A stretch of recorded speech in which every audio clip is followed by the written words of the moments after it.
Hello guys, good morning. Biyan ako niyo. Matindra ko iton lap drive minute. Ita mo sang chapter yan, agiwang community chapter is magkakandakin lap drive barangay 6 sa Tulay. So biyan ako niyo. Lap drive kami. Tara.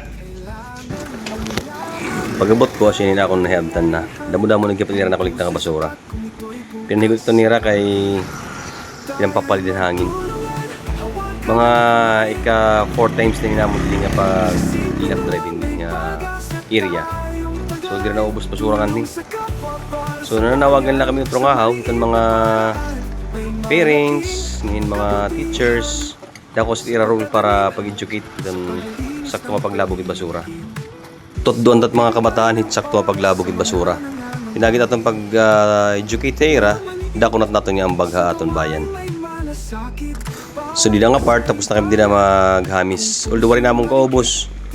Pero damo-damo kaya pa naman nakulikta mga usak siguro katrak na guti. Shoutout din nga mga stopping nga mga brothers and sis kay binulig ang clean up drive. Lister, Alan, Hannah, Camela, Jerome, John Daniel alias Babs, James, Anthony, Jmar.